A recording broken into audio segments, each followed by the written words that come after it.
we are doing an injustice by not preparing them for real world experiences. So we're either doing things for them or shielding them from things. And I'm not saying expose them to all kind of crazy things. Lord knows they're exposed to enough, but really having those conversations, having that exposure, teaching them of how to deal with stuff, because right now they're going to TikTok and Instagram on how to deal with conflict, or they're watching their shows and loving hip hop and how to deal with conflict. And that's not the proper way of going about it. That's not real life.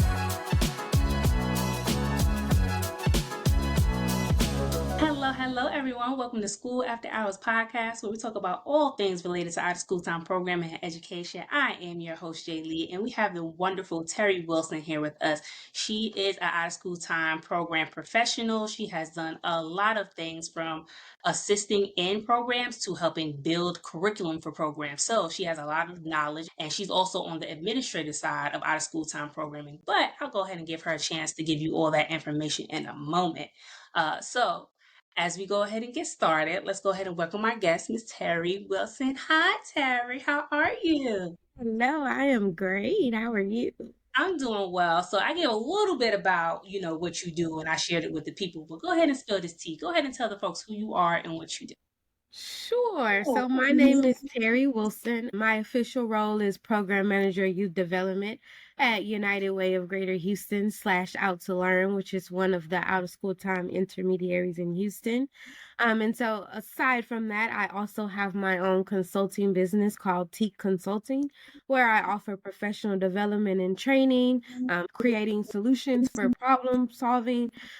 We do curriculum writing, any type of guest speaking events, nonprofit management, program management, grant management, all the things that kind of help you run a well-rounded program. About my background, I'm almost 15 years in the game, which sounds crazy to say, but I've done a variety from, being a frontline staff to running my own program. Now I'm on the administrative side, and I've done it in a variety of settings from rural to suburban and urban and middle school, high school, elementary, all of the things, all of the things. I like to say I know a little something.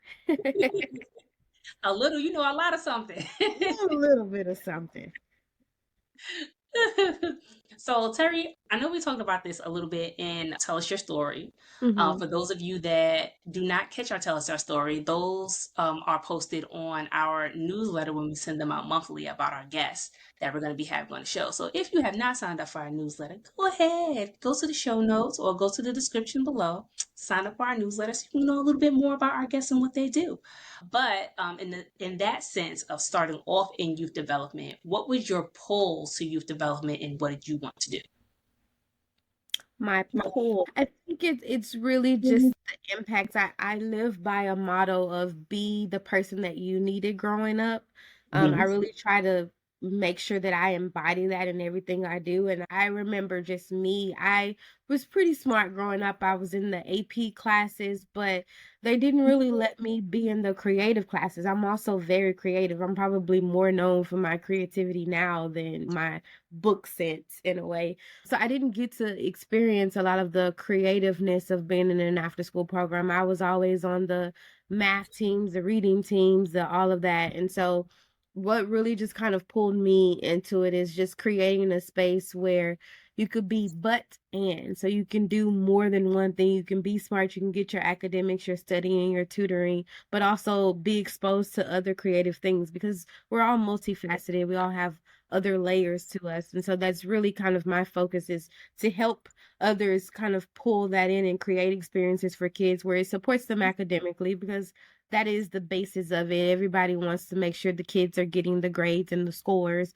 but we want them to have fun. We want them to be exposed to other stuff too. Who knows? Like, we might be teaching them how to play guitar and they become the top guitarists around the world. You never know what that could expose them to or what that could lead them to. And so I think it's really important to create an outlet for them to be able to explore all of the factors of them. And so that's really what got me into it, is because I feel like I always had to choose between being smart and being creative, and there wasn't a space for me to flourish both until I became an adult. And so I really use that as my be the person that I needed. So I think it's important for people to see people that look like them, a person that looks like them. I usually have the long, crazy nails too. And so you can do all of that and be in multiple settings. And so that's really just my drive for doing it and being pulled into youth development is they need to see people like them.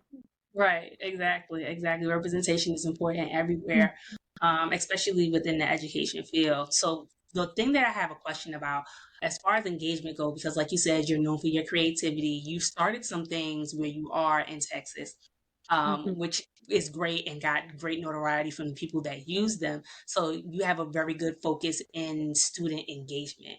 So my question is, like, over time, what have you seen programs do to re-engage their students to keep them involved in programs?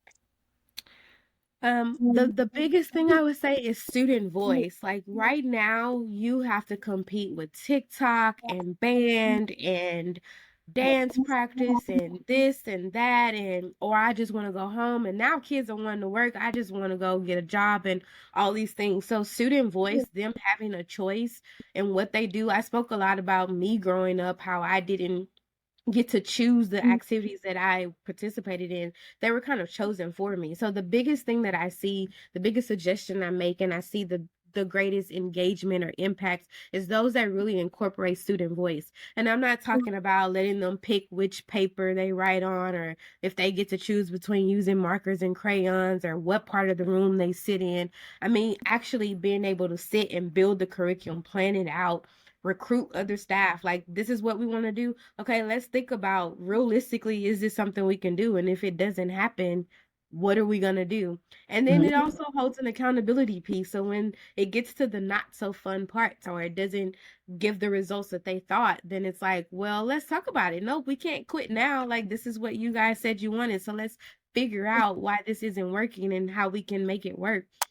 And then I think that just gives real world experiences. Youth these days want to feel like they are having an impact. They want to feel like somebody's listening to them. We are doing an injustice by not preparing them for real world experiences. So we're either doing things for them or shielding them from things. And I'm not saying expose them to all kind of crazy things. Lord knows they're exposed to enough, but really having those conversations, having that exposure, teaching them of how to deal with stuff because right now they're going to TikTok and Instagram on how to deal with conflict, or they're watching their shows and loving hip hop and how to deal with conflict. And that's not the proper way of going about it. That's not real life. And if it is real life, it's going to lead to a result that we may not want or that they may not want. And so we've got to be able to relinquish a little bit of control. And control within means that we're comfortable with giving, right? So if you're not comfortable with them making that decision or doing that, then don't give them that control. But we've got to be able to meet them where they are and to give them experiences that are impactful.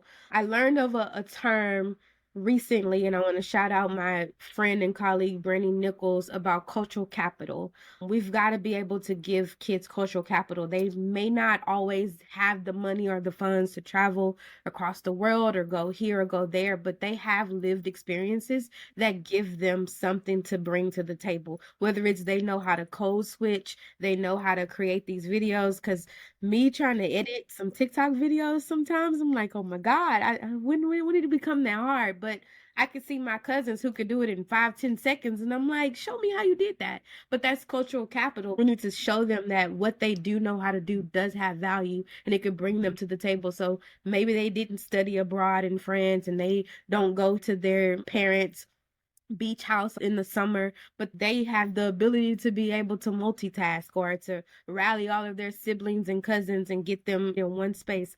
That is the talent and that's cultural capital. So that is the true gem or magic trick to getting them re-engaged is putting some value in them, helping them see their self-worth and saying that they contribute, they matter, they have a voice. And once they're invested, they're gonna do the recruitment for you. They're gonna be coming and let you cancel or not do something one day. I'm like, why are we not meeting today? When is this session coming back? So once you really invest and show that you are there for them and want to hear about them, listen to what they say, and you might be cringing inside about some of the stuff that they tell you, but you just got to be that safe space for them to be able to feel like they can voice and they feel heard and valued, and because they are our future, they are citizens. They may not be able to vote, but they do contribute a lot to the community. Right. So why not give them some value and some say so in how they show up as well? Exactly, exactly. That is a good point. So, you all give us a moment. We're going to take a quick break. This is a good spot to pause. So, I'm very glad that we got into this conversation. We're going to pick it up when we come back. This is your moment to go ahead and get something to drink, grab your chips, go ahead and do your stretch, do whatever it is that you got to do. But don't go too far because we're coming right back. See you in a minute. Are you a program director or thinking of starting a program? Maybe you need new curriculum that focuses on character development or technical skills. Maybe you need help establishing effective program logistics to have an impactful program culture. Or overall, you just need a program evaluation. Well, School After Hours Consulting is here to help. Contact us at schoolafterhours.com, and our contact information is in the show notes. Hope to hear from you soon. Welcome back to the show. We have the wonderful Miss Teri Wilson on the show, sharing with us some tips and tricks about student engagement, how to get these babies involved, but also getting these babies to use their cultural capital and programming. So that leads me to a question that came to mind as you were talking about cultural capital. So, as we're doing all the planning, as site directors do, what are some of the things we should consider when we're planning these activities to kind of incorporate that youth voice? Um, First is the message, the takeaway. Like, what is it that you want them to learn or get? That should be kind of the center. Don't take away from that. If the goal is help them to increase in math, we want that to still be the goal, right? So, of course, keep the message or the takeaway there, but also have it fun. Think about, is it something that you want to do or participate in? I love using this as an example when we have conferences or trainings and they're all day and we have the adults there, and they're all pumped and engaged in the morning, and then they have lunch, and then 2:30 comes, and 3:30, and 4, and the energy goes down. And then I always like to be like, see how you're feeling right now? Imagine what your students feel like. So you've got to make it fun. And I always love and always try to pick the workshops afterwards that really are high energy, or that will get the spirits up. So think about that. Like, would you be bored after being in class, being in meetings all day, having people talk at you? You just took a long test, and now you got to come and do some more reading, writing, math. Like, you want to make it fun. So just think about, is it something you would want to participate in? And then engagement, we've been talking about that a lot. That is really important. Make it fun. Do trends. Search hashtags. I always say that's what I used to do when I would make curriculum, is search different hashtags and trends and create activities that way. So make it fun. See what's trending right now. If it's a particular dance, I just saw a TikTok video focused around a popular rap song right now, and they turned it into a morning mantra. Even things like that, of just catching their attention and being innovative and engaging. I always use an example of an activity I created around the time that I might be telling my age a little bit. The kids were like constantly flipping the milk cartons, flipping the water bottles. It was driving me crazy. And I couldn't make them stop. And so I was like, you know what? Since they want to do that so much, we're finna turn it into a math and science thing. So we started learning, are there different shapes of the bottle that contribute to you being able to flip it and land it successfully? Is it different types of liquids? How far of the distance? And we, at that point, eventually they stopped. Every time they flipped it, I'm like, did you measure the distance? And then they would test it. So it didn't necessarily solve the problem of them stopping doing it, but it turned into something educational, because they would walk around and track it and come back and be like, oh, you got to put this much water and a little bit of soap or a little bit of this. So before you knew it, everybody was like, they're still flipping the bottles, but they got this concept in math or science better than before. So you really just got to make it fun, make learning fun, see what's trending. If you can turn into a dance or something. I saw a teacher, a TikTok video of a teacher turning the wilding out in the classroom trend to doing math facts. So he went around the classroom doing math facts, and he was like, 9 times 1 is, and if the student got it wrong, they did the same thing, like from wilding out. And I was like, oh, that's so cool, because it wasn't shameful. Everybody gets out at some point, but then it also motivates them. I'm gonna know that from now on, I'm gonna learn what 9 times 1 is, because I don't want to get put out the game again. But the last thing is the thing I've been saying too, is youth voice. If you want the kids to come, they vote with their feet. Elementary, maybe not so much. They don't have as much of a choice because their parents drop them off, pick them up usually. But middle school and high school, if they don't like it, they're not coming.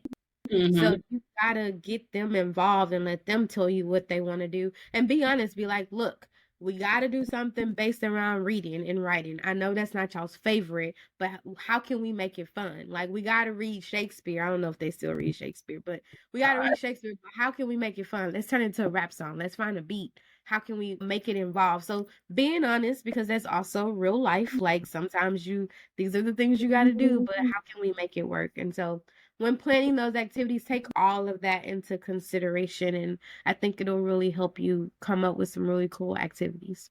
Right. And I know you mentioned using social media as a tool when you're looking at Hmm. these activities. So, do you feel like social media can be a resource in something like this, or could it be a hindrance in something like this when you're doing your planning and you're doing the activity?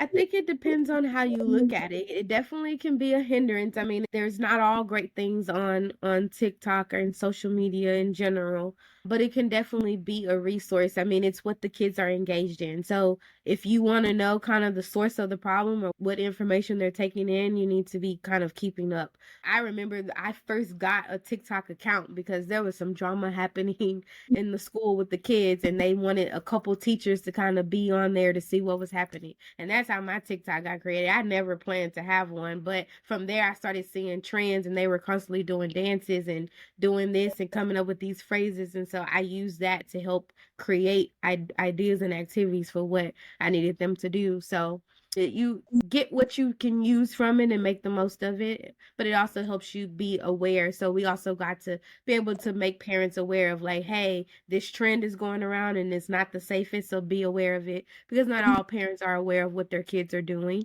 Especially with I worked with a lot of Spanish speaking families, and so the kids are learning content or looking at things in one language, but the parents may not speak that language. And so being Mhm. able to kind of be, again, going back to that community and parent engagement and being able to be like, hey, if you see this image, it's not good. So make sure the kid is not watching that, no matter if it's in what language, because they could be telling the parent something different. But having that communication and being involved and knowing what's happening helps in the long run.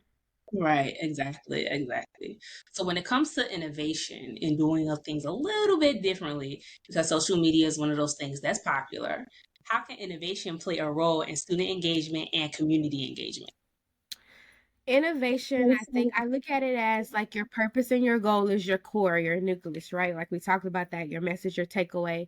And then that core, that goal, that nucleus should be wrapped in innovation. So look at it like a pig in a blanket, right? Like you got your meat of the activity, and then it should be wrapped around in the fun and the appealing things, because that's what they're gonna see first, right? If you see a pig in a blanket, you usually, or kolache, you usually see the outside first before you see the inside. And so the outside has to be appealing to you to make you want to buy that or make you want to try that. And so I've been talking about social media a lot, so I'll use that as an example. Think of when something goes viral or trending, right? Whether it's on TikTok or Instagram or now even Facebook. It's everybody doing that same dance or that same trend, but it's something about that one person, that one video that was a little different that made them go viral. That's your innovation. That's your creativity. That's how you stand out. So think about how you can catch the attention of others, right? You're still pulling in some of those same pieces, those same educational components. They still got to learn math. They still got to count. They still got to learn to divide. They still got to learn exponents. But what can you do that's a little bit creative that's going to make it stand out compared to everybody else? So that's how I look at innovation and the role that it plays. Awesome. So for those that want to be innovative and incorporate those things in their lesson, what tips would you give them? I would say one, don't recreate the wheel. Pinterest is your friend. I still have millions of Pinterest boards that I see something and I go and add it. Be inspired by what's around you. I'm not directly running programs anymore, but I used to go hang out with kids all the time, like my cousins, other students, like, hey, what's going on? What y'all watching? What's new now? And I mean, I still do it with my sister. She's an adult, but she's younger, and I'm like, what does this mean? What do these acronyms mean? Like just immerse yourself in it. One, that builds the rapport and the trust. They start to tell you stuff, but then you can kind of pick up what's going on as well. And so I talked about hashtags, finding those hashtags, following them, and it'll start to create an algorithm and bringing things up on your timeline. And just create Pinterest boards or just things that kind of motivate as you see something. Sometimes I might capture a picture of it or do a voice recording if I get a thought, and then I'll go back and add it later. So I just have in my phone a notepad of just different ideas and things of like, ooh, I need to turn this into a training, or ooh, this would be a great idea for a curriculum activity, and just really pull it in and then test it out with the kids. Be like, hey, can you test this out for me real quick? Like during your lunch break, you come testing this activity real quick. Grab a couple of your friends and boom, you got them. And then they're gonna be like, they like it. They're gonna want to be part of it. And now you've already got a small group, and they're gonna bring in more people. So it all works. It all works. I know that's right. Well, thank you so much for sharing that information with us, Terry. But before we leave, we're going to go ahead and jump into our Professionals Lounge. Professionals Lounge is a segment of the show that allows guests to share advice with other practitioners in the OST and youth development field about how they can begin growing their gifts and talents, but also develop themselves as professionals in the field. Here's our Professionals Lounge conversation. All right, everybody, we made it to the Professionals Lounge section of the show. And my question for you is what advice would you give to new program directors planning their program for the first time and trying to get not just their students involved, but also they want to get families involved as well?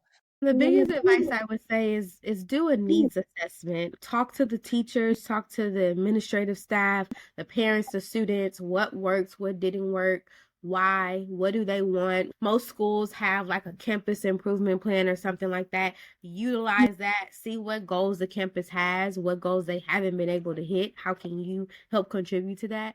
That was how I always created my value and need for my program on campus was because I went to that campus improvement plan. So when I wanted to implement something, I'd be like, hey, so I see you've been trying for 2 years to raise your reading scores from 80% to 90%. Well, I have an idea for this program, and this is how it would help. And you've already done the work, you've shown how it's of value to them, and they're like, okay, what do you need?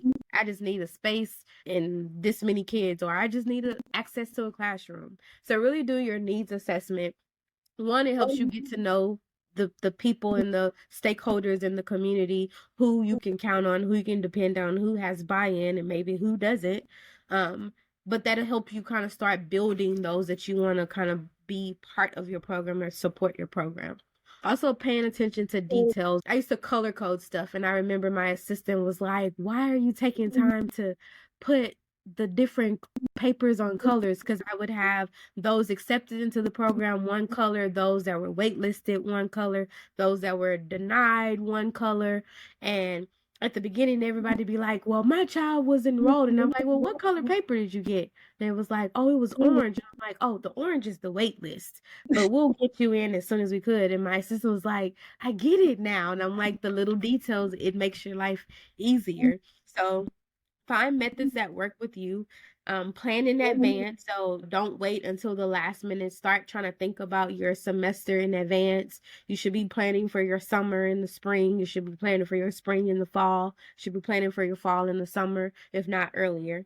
Mhm. And then I mentioned this earlier, but think about what stood out to you as a youth, what piques your interest, what made it memorable. If you think about any extracurricular or out of school time programs that you stood out, what was memorable about that? A lot of time it was the staff or the environment or the activities or all three. And so you want to incorporate that into your program as well. It's also important to have the right staff. And I know staffing is that sore word. It's hard to get staff. And a lot of times we just take whomever we can get. And I understand it. I get it. But having the wrong staff can affect your program as well. Because if the kids don't trust that person, if they don't have a rapport with that person, you may not want, maybe have them as a sub. Maybe you don't want to have them in your program. If none of the students like this teacher during the day, it may not be a great idea to have them in your program over a class that you need everybody in. Maybe give them a class that is okay to have 3 or 4 kids in. But Mhm. really just building that rapport. And don't be afraid to get your hands dirty. So I talked about building rapport, having that relationship. I used to sit down during homework time and do stuff with my kids. I used to have a binder of like worksheets, those kind of like solve and then color activities, and I would make it fun. I hated going outside. I am not an outside person. And they would always want to go outside. And I'm like, you know what? If y'all beat me, and I'll let it be 10 of y'all against me. Whoever fills out the whole sheet and gets it correct and fills it in, if y'all do it before the time is up, then we can go outside for the remainder of the time. And if I beat you, then the next day. So one, it built rapport. I'm sitting down next to them. They're talking, they're laughing, they're trying to distract me to make me finish last. But I also got that academic piece in there. So they're still doing math, they're still doing reading or whatever. But then they saw me there during playground time, even as an administrator. I was outside too, engaging with the kids. I was running and playing, doing this, show me how to do this, or I'm sitting and talking with the kids. So really building that rapport and getting your hands dirty is helpful for the kids, but also as a leader. So you don't want to be that person that tries to tell other people to do stuff, but you don't do it yourself. So, being involved and immersed in your program really helps you as well.